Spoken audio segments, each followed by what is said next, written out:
अस्सलाम वालेकुम, मैं हूँ अनीला और इस वक्त आप मौजूद हैं मेरे यूट्यूब चैनल अनीलाज़ नॉवल पर।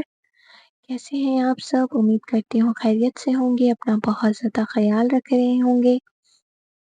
तो जनाब, आज मैं हाज़िर हूँ असीर इश्क के 30 एपिसोड के पार्ट 2 के साथ। जैसा कि मैंने वादा किया था, तो अपने वादे के साथ हाज़िर हूँ। तो जल्दी-जल्दी मेरे चैनल को सब्सक्राइब कर दें, बेल आइकन के बटन को लाज़मी प्रेस करें ताकि मेरी हर आने वाली वीडियो आपको बर वक़्त मिल सके। अपनी राय का इज़हार कमेंट सेक्शन में ज़रूर दिया करें, मुझे बताया करें कि मेरी नॉवल आप लोगों को कैसी लगती हैं। तो ज़्यादा टाइम ज़ाया किए बगैर चलते हैं अपनी नॉवल की तरफ। फितनाबाज़ मैं हूँ या तुम? तुमने हमेशा से फ़साद पैदा किया है। पहले उस्मान भाई और सुलेमान के दरमियान फ़साद पैदा करती रही और अब तुम ज़हरान और अबीर को अपना निशाना बना रही हो। जब से शादी करके आई हो, हमारे सीने पर मूँग डलने के लिए तैयार हो। जब से सुलेमान सरदारी के मनसब के हकदार बने हैं, तुमने हमारा सुकून गारत करके रख दिया है। मलिके-जिन्न भी गुस्से से बोली जा रही थी। बस करो आप दोनों, मैं यहाँ रानियों के लिए परेशान हूँ और आप दोनों ने खानदानी सियासत का कत्था-चिट्ठा खोल कर रख दिया है। ज़हरान चीख कर बोला, तो आयला खातून और मलिके-जिन्न दोनों ने खामोशी इख्तियार कर ली। अबीर, मैं तुम्हारे आगे हाथ जोड़ रहा हूँ, बता दो रानीन कहाँ है? ज़हरान के पास आखिरी रास्ता यही था और वो अपनी रानीन के लिए कुछ भी कर सकता था। उसने अबीर के आगे हाथ जोड़कर मिन्नतें की। ज़हरान, मैंने पहले भी कहा, मुझे रानी के बारे में कोई इल्म नहीं है कि वो कहाँ है। मुनासिब होगा कि अब तुम यहाँ से चले जाओ। ज़हरान, चलो, रानीन को हम ढूँढ लेंगे। सरदार सुलेमान ने कहा। ठीक है अबीर, मैं अभी जा रहा हूँ, लेकिन अगर मुझे ज़रा भी भनक पड़ी कि रानीन को गायब करने में तुम्हारा हाथ है, तो मैं भूल जाऊँगा कि तुम मेरे भाई हो। उसी वक़्त तुम्हारी साँसें बंद कर दूँगा। ज़हरान ने अबीर को धमकी-आमेज़ पैगाम एलानिया तौर पर कहा। ये एक खुली जंग की दावत थी।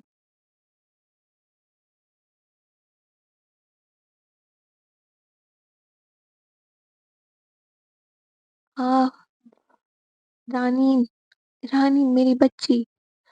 ज़हरा जब्बार साहब चीखते और चिल्लाते नींद से बेदार हुए। क्या हुआ जब्बार साहब? जब्बार साहब की चीखने की आवाज़ सुनकर सफ़िया बेगम भी चौंक कर उठी। सफ़िया, मेरी रानी किसी मुसीबत में है। वो मुझे पुकार रही थी, कह रही थी पापा मुझे बचाएँ। आपने कोई बुरा ख्वाब देखा है? सफ़िया बेगम ने सवाल किया। हाँ, मेरी बच्ची अजीब से लोगों के बीच में थी। सफ़िया वो बहुत डरी सहमी हुई थी।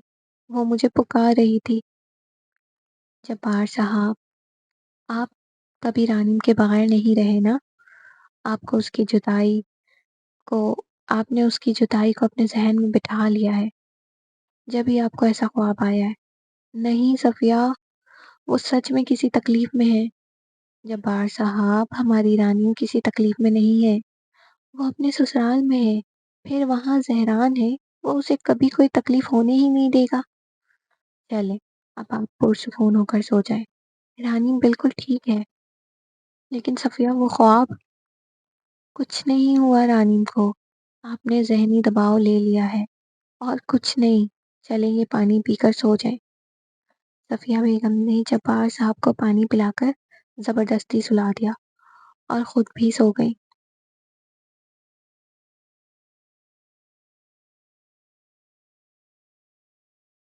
आधी रात का वक़्त था। अबीर सोने की कोशिश कर रहा था जब उसे दरवाज़े की आवाज़ सुनाई दी।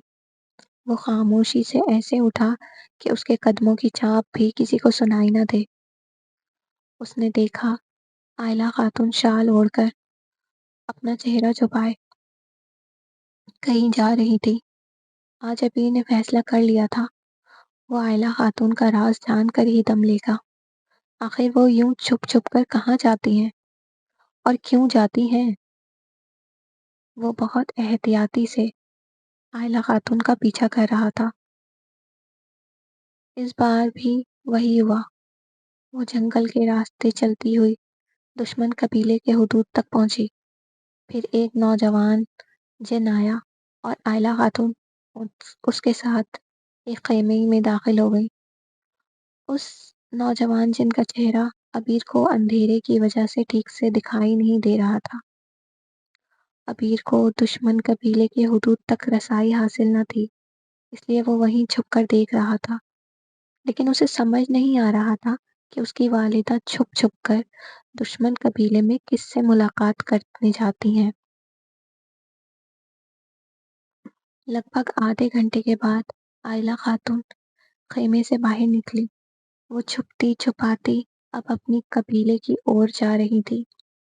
ابھی وہ گھر پہنچنے ہی والی تھی کہ کسی نے سامنے سے آ کر ان کا راستہ روک دیا۔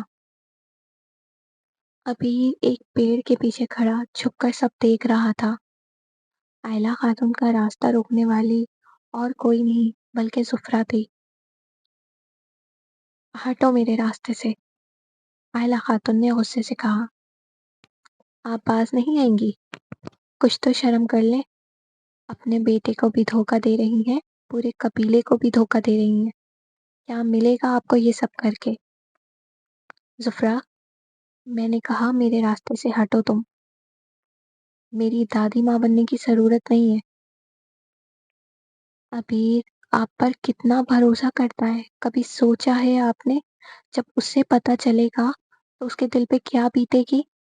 اس کی ماں اس قبیلے کی غدار ہے، دشمن قبیلے کے ساتھ مل کر سردار سلیمان کے خلاف سازشوں میں ملوث ہے، انہیں موت کے گھاٹ اتارنا چاہتی ہے۔ میں ابیر کو سب بتا دوں گی، آپ کا یہ مکرو چہرہ میں اسے دکھا کر رہوں گی، زفرہ نے غصے سے کہا۔ زفرہ بی بی، پہلی بات، ابیر میری اولاد ہے، وہ اس دنیا میں سب سے زیادہ مجھ پر بھروسہ کرتا ہے۔ میں جیسے چاہوں اسے چلاؤں، وہ چلتا جائے گا، وہ کبھی تمہاری باتوں کا اعتبار نہیں کرے گا، آئلہ خاتون نے فخریہ انداز میں کہا۔ گھن آتی ہے مجھے آپ جیسی گھٹیا عورت سے، جس کا کوئی دین ایمان نہیں ہے، جس نے صرف اپنے بیٹے کو مہرے کی طرح استعمال کیا ہے، زفرہ نے حقارت سے کہا۔ فی الحال تو تم اپنی شکل یہاں سے گم کرو۔ یہ کہہ کر آئلہ خاتون گھر کے اندر داخل ہو گئی۔ اپنی ماں کا فریبی روپ دیکھ کر تو ابیر کے پیروں تلے زمین ہی نکل گئی تھی۔ وہ اس دنیا میں سب سے زیادہ اپنی والدہ سے پیار کرتا تھا اور وہ اسے بس اپنے مقصد کے لیے استعمال کر رہی تھی۔ کیا ماں ایسی ہوتی ہے؟ ابیر غم سے نڈھال خود سے سوال کر رہا تھا۔ اس کے پیر لڑکھڑا رہے تھے، اس سے چلنا تو دور، کھڑا ہونا بھی محال ہو رہا تھا۔ ابیر لڑکھڑاتے ہوئے گرنے ہی لگا تھا کہ زفرہ نے آگے بڑھ کر اسے تھام لیا۔ ابیر، آپ یہاں کیا کر رہے ہیں؟ زفرہ، تم جانتی تھی میری ماں غدار ہے؟ ابیر نے جذب بس استفسار کیا۔ اس کی باتوں پر زفرہ نے اپنا چہرہ جھکا لیا۔ تم نے مجھے کبھی پہلے کیوں نہیں بتایا؟